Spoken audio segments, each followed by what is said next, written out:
સુરતના ઉધનામાં એટીએમમાંથી રૂપિયા ચોરીનો પ્રયાસ કરવામાં આવતા પોલીસે સીસીટીવીના આધારે તપાસ કરી 2 જેટલા યુવકોની ધરપકડ કરી તપાસ શરૂ કરી છે। સુરતમાં શોર્ટકટથી રૂપિયા કમાવાનો પ્રયાસ કરનાર 2 જેટલા યુવકોને ભારે પડ્યું હતું। વાત જાણે એમ છે કે ઉધનામાં એટીએમમાં પૈસા કાઢવાની જગ્યાએ એલ્યુમિનિયમ પ્લેટ મૂકી ચોરી કરવાનો પ્રયાસ કરવામાં આવ્યો હતો। આ ચોરીને અંજામ આપતા યુવકો સુધી સીસીટીવી ફૂટેજના આધારે ઉધના પોલીસ પહોંચી ગઈ હતી અને બંને યુવકો સુરત કારુસ અને દીપુ નાયકની ધરપકડ કરી હતી। આ બંને યુવકોએ શોર્ટકટથી પૈસા કમાવવાનો પ્રયાસ કર્યો હતો। યુવકોએ કોઈ બિહારી શખ્સ પાસેથી એટીએમમાંથી આવી રીતે પૈસા કાઢવાની ટેકનિક શીખવી હોવાની પોલીસ સમક્ષ કબૂલાત પણ કરી હતી।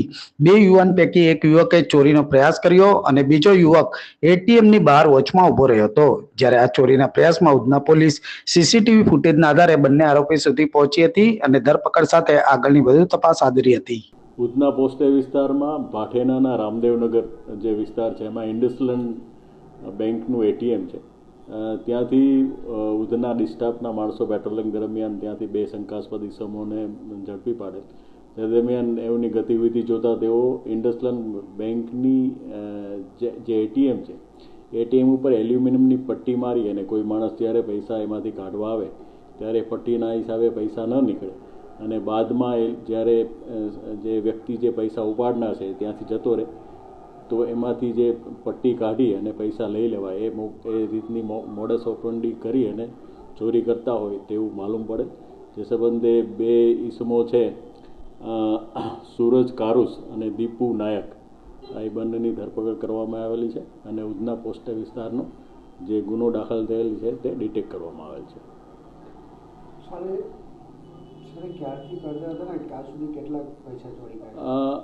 હાલ એની પૂછપરછ ચાલુ છે। અત્યારે ઉધના પોસ્ટ સ્ટેશનનો ગુનો એક ડિટેક્ટ થયેલો છે। બાકી વધુ પૂછપરછ કરતા બાદમાં બીજા ગુનાઓ ખુલે એવી સંભાવનાઓ છે। સર, કોઈ એફઆઈઆર એવું કંઈક લખાયું છે કે બેંકમાં જાણ કર્યું છે કે મારા પૈસા અટકી ગયા છે આવ્યું નથી? નહીં, એ જે તે જે કોઈ ગ્રાહક છે બેંકના ગ્રાહકો એમના પૈસા જો અટકી જાય તો એ સામાન્ય રીતે બેંકમાં જાણ કરતા હોય છે।